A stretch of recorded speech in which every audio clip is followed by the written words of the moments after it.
নমস্কার, আমি বর্ষা সিং TNI 24 আপনাকে স্বাগত জানাই। আসুন আজকে এক নজর দেখে নিই আজকে মুখ্য সমাচার। 19 এপ্রিল আর ধৈর্য ধরতে পারছে না সাধারণ মানুষ। এখনই মনে হচ্ছে আমি জিতে গেছি। মানুষের আশীর্বাদ এটাই প্রমাণ করে দিচ্ছে।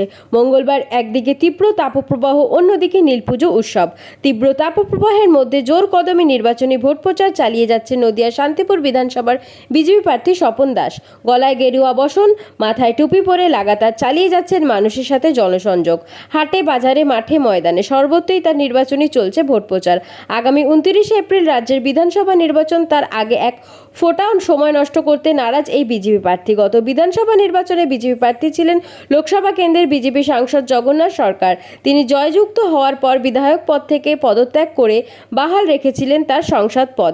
পরবর্তীতে শান্তিপুর বিধানসভায় উপনির্বাচন হয়। উপনির্বাচনে তৃণমূল প্রার্থী মনোনীত হয় ব্রজকিশোর গোস্বামী, বিজেপি প্রার্থী মনোনীত হয় নিরঞ্জন বিশ্বাস। উপনির্বাচনে প্রায় 65,000-এর বেশি ব্যবধানে জয়যুক্ত হয় তৃণমূল প্রার্থী ব্রজকিশোর গোস্বামী। 4 বছর কয়েক মাস তৃণমূল বিধায়কের পদ বহাল থাকে তার। তারপর 26-এর বিধানসভা নির্বাচন। এই নির্বাচনে তৃণমূল বনাম বিজেপির হাড্ডাহাড্ডি লড়াই শান্তিপুর বিধানসভায়। Bureau report TNI 24। প্রতিদিনটাই নতুনভাবে শুরু হচ্ছে। প্রতিদিনটাই নতুন করে এত সাধারণ মানুষ আসছে, এত সাধারণ মানুষের উৎসাহ।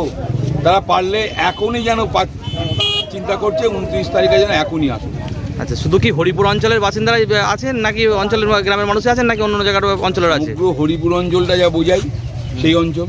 আর এই রাস্তা চলতি মানুষ যা ঢুকে যাচ্ছে, কী করবো? কেমন সাড়া পাচ্ছেন? দুর্দান্ত সারা, অভিনব সারা।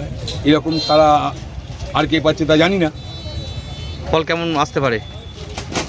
ফল তো আপনাকে বারংবার বলছি যে 50,000 ছাড়িয়ে যাবে। Thank you.